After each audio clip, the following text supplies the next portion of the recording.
Hey, it's Matt Morris. Welcome back to lesson number 3 in our 5-day series on how to go from amateur to pro in network marketing. In lesson number 1, we covered the foundational training on behavioral psychology. And then in lesson 2, we talked about finding a mentor. We talked about how to become an expert.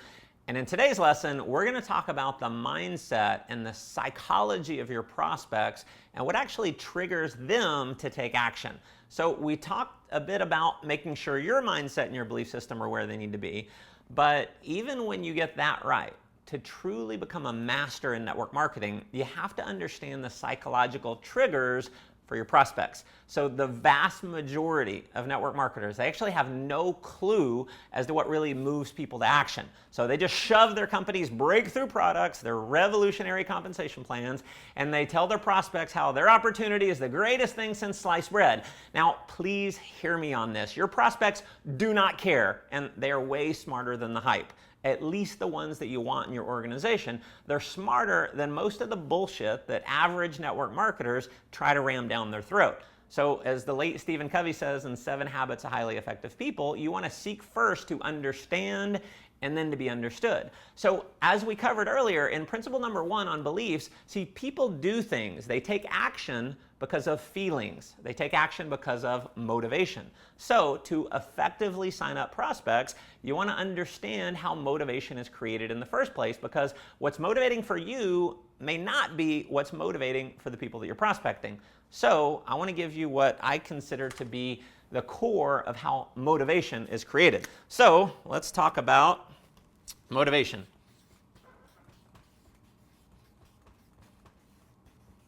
Okay. Now, motivation exists when there's a gap between what people want and what people have. Okay? So this is a gap. Okay, you could call that also their pain point. And listen to me on this. Everyone, no matter how successful you think someone is, they have a pain point at some level. And here's the challenge. Now, you may be selling someone on making a ton of money because money is what motivates you, but the person you're talking to, they may value time freedom or maybe helping other people as a much higher motivating factor than money. So if you want to be a master recruiter, you want to perform what I would consider to be a gap analysis. This is essentially finding out where their gap is, what they really want. So a gap analysis. Okay? Now, one of the reasons why I've had such a high enrollment rate for years is because once I know someone's pain points, or once I know what they really want, and then I can show them how my company, my products, and my mentorship can help them achieve that goal, as you can imagine, it drastically increases the likelihood of them joining the team. So focus on finding someone's hot buttons, and you'll see what a dramatic shift it makes in your ability to close. And to really help you move towards being a master recruiter, I'm going to go a little deeper into the mind of your prospects so you can understand a bit more about the psychology of what moves them to action. So make sure you're writing these down. I'm going to flip over here. So there's 3 primary questions that your prospect has when they look at your opportunity. So write these primary questions down. Question number 1 is, does it work? Okay?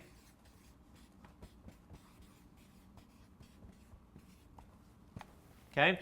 So we've become a pretty skeptical society, especially as it relates to network marketing. So most people want to see proof that people are actually having success in your company. So this is especially true if you haven't made a lot of money yourself. They need to see evidence.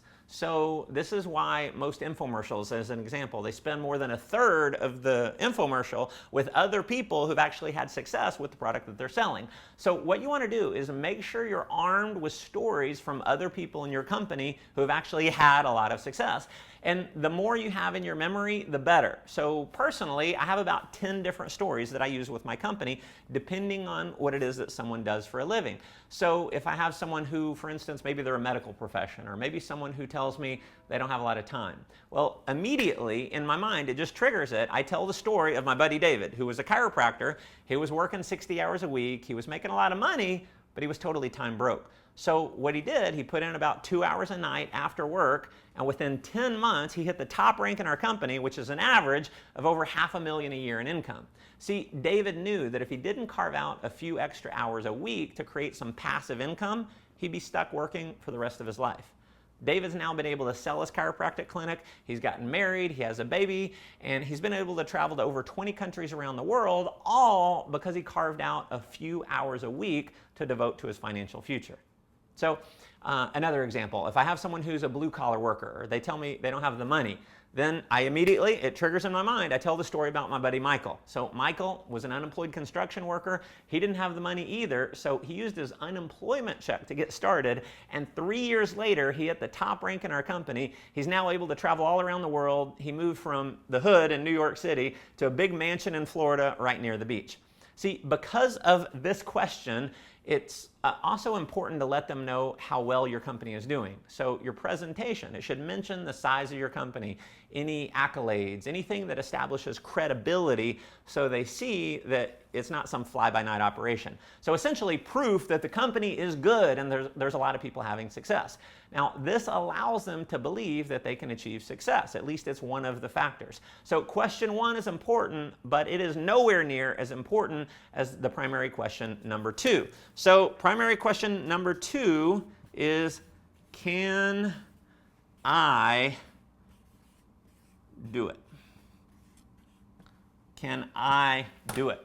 So listen, you may have the greatest product, the greatest compensation plan, you may have lots of people making money, but none of that matters if they don't believe they can do it themselves. So this is actually the number 1 most important question they have in their mind, and it's the number 1 reason why they don't get started. They just don't believe they could be successful doing what you're doing. So this is where you have to point to a system of doing business. How their job is not to be a salesperson, but to simply take people on an information tour guide to educate others on your program. So if I'm ever showing a video presentation of my company, I always tell them when I hit play on the video, I always say this. I say, pay attention to what I have to do here to explain this to you. And then I kind of overemphasize the pushing play on the video. So if I'm ever doing a live presentation where other team members, maybe they've invited their guests, then I ask the guest, I say, can you do what the person who invited you here is doing right now? See, realize 95% of the people in the world do not like to sell. Most people would rather eat worms than have to sell something. So I tell prospects all the time that they have to actually promise me that you won't go out and be a cheesy salesperson when you join. Which, when I do that, it actually reassures them because they don't want to sell anyway.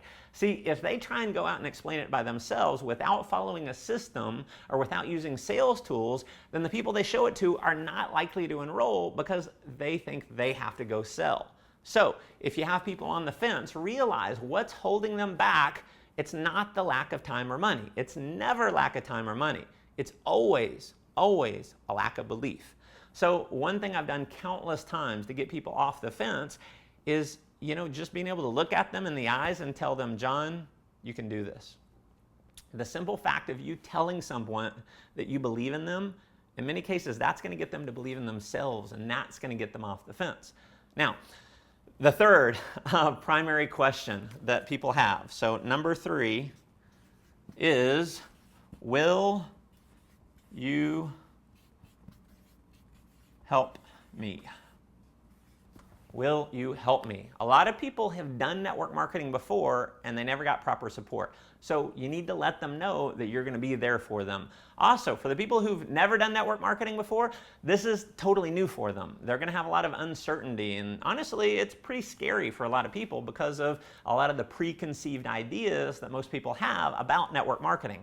So while you definitely do not want to give them the impression that you're going to do all the work for them, you can say things like, listen, when you get started, I'll take you by the hand and I'll walk you through every step of the way. You will never suffer from a lack of support with me because you make money, I make money. So consider me your business partner, and I will promise you this, you'll give up on you before I'll give up on you.